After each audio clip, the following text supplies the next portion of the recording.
کبوتر بازی اور کبوتر رکھنا کیسا عمل ہے؟ دیکھو بھیا، ہر وہ کھیل جو انسان کو فرائض سے غفلت میں ڈالے جائز نہیں، سیدھا سا اصول ہے۔ نماز میں کوتاہی آنے لگے، آرام میں سکون میں خلل پڑے، 6 گھنٹے 8 گھنٹے سونا ہے، ایسے کام میں مبتلا ہو گیا ہے کہ مشکل سے 4 گھنٹے سونے کا وقت ملتا ہے، یہ جائز تھوڑی رہیں گے یہ کھیل۔ صحت برباد ہوگی نا، کیا کرے گا؟ نیند جمع ہو جائے گی تو پڑھے گا کس وقت کو؟ اسی طرح تمام وہ کھیل جن کی وجہ سے فرائض پہ فرق پڑے وہ جائز نہیں۔ حضور اقدس صلی اللہ علیہ وسلم نے فرمایا، بحقی میں یہ روایت آئی ہے، آپ نے فرمایا لوگوں کو کھیلنے سے، لوگوں کو خوشی سے منع نہ کرنا، ایسے نہ ہو کہ لوگ یہ کہنے لگیں کہ محمد صلی اللہ علیہ وسلم کا دین بہت ہی ریسٹرکٹڈ ہے، بہت ہی پابندیاں لگاتا ہے۔ اجازت دی کھیلنے کی بھی، ہر طرح کے کھیل کھیلنے کی، لیکن شرط یہ ضروری ہے کہ اس کے ذریعے فرائض پر زد نہ پڑے۔ جیسے آپ کسی بھی اسکول میں دیکھ لیں، کالج میں دیکھ لیں، بچے کھیلتے ہی ہیں آخر کو، لیکن بچہ کھیل کو اتنا زیادہ اپروچ کرے کہ اس سے اس کی پڑھائی متاثر ہو تو کون اجازت دے گا؟ اور پھر ان کھیلوں میں بھی سب سے زیادہ قابل قدر وہ کھیل اور وہ ورزشیں ہیں جس سے انسان کا پسینہ بہے، جس سے انسان کی صحت میں اضافہ ہو،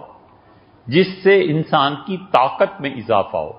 حضور اقدس صلی اللہ علیہ وسلم نے فرمایا، قوی مومن، ایسا مومن جو بہت طاقتور ہو، وہ اس سے اچھا ہے جو مومن جسمانی طور پر کمزور ہوتا ہے۔ سیدنا عمر رضی اللہ عنہ ہمیشہ فوج کا معائنہ کراتے تھے اور وہ کہتے تھے کہ ناف سے گھٹنوں تک ایک تہمت باندھ دو تو باقی میں دیکھوں گا کون فوج میں رکھنے کے قابل ہے اور کون نہیں۔ حضرت جریر رضی اللہ عنہ پیش ہوئے،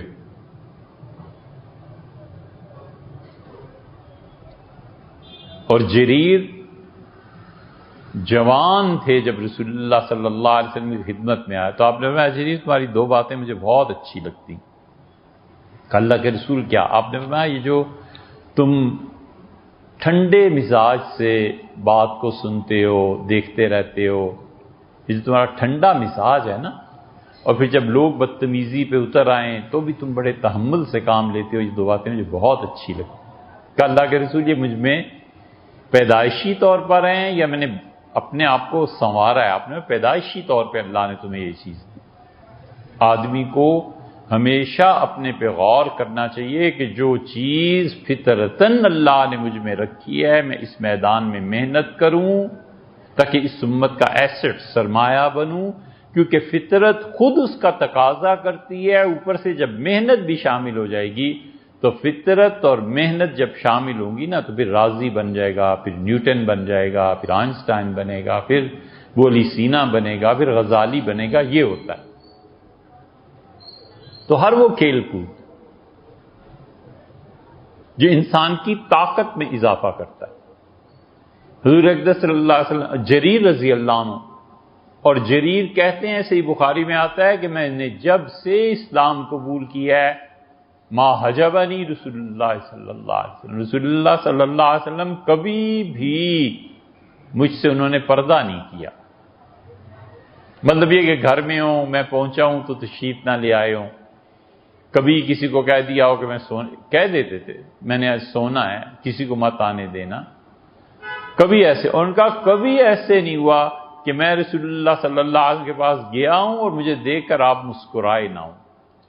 یہ کوئی آدمی دعویٰ نہیں کر سکتا، یہ واحد صحابی ہیں رضی اللہ عنہ جو کہتے تھے کبھی بھی ایسے نہیں ہوا کہ رسول اللہ صلی اللہ علیہ وسلم کسی حال میں ہوں، غم، خوشی، کوئی حال، میں پہنچا ہوں اور آپ مسکرائے ہیں مجھے دیکھ۔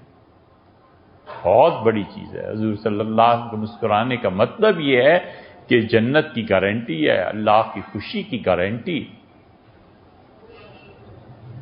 سیدنا عمر رضی اللہ عنہ کے سامنے پیش ہوئے تھے تو آپ نے ان کا جسم دیکھا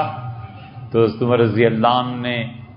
کہا اسے رکھ لو، اور پھر فرمایا لوگ یوسف کی تعریف کرتے ہیں، پتہ نہیں کیسے ہوتے ہوں گے وہ، لیکن اس جریر کو دیکھو، اتنا خوبصورت جسم میں نے نہیں دیکھا، اس لیے کہ جم فٹ تھے نا۔ تو یہ ساری چیزیں شریعت اسی لیے لاتی ہے کہ اس کی طاقت اور قوت کی جو عمر ہے وہ کہیں ٹکرائے اور اس میں ہمت پیدا ہو، یہ آٹومیٹیکلی ایک دوسرے کے ساتھ جڑی ہوئی۔ اور رسول اللہ صلی اللہ علیہ وسلم بہت زیادہ تعریف جس چیز کی ہے وہ سوئمنگ ہے، خود بھی کرتے تھے، صحابہ رضی اللہ عنہ بھی کرتے تھے، بار بار اس کے متعلق، اسی لیے صحابہ رضی اللہ عنہ کہتے ہیں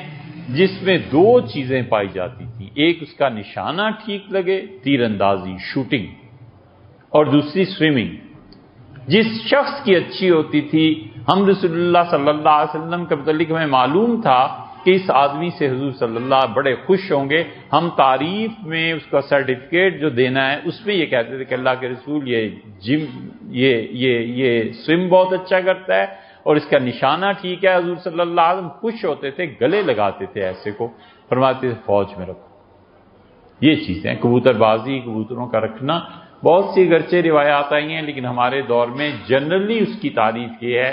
کہ جو کھیل فرائض سے غافل نہ کرتا ہو اور کسی نس سے نہ ٹکراتا ہو، جیسے جوا وغیرہ علیہ باللہ،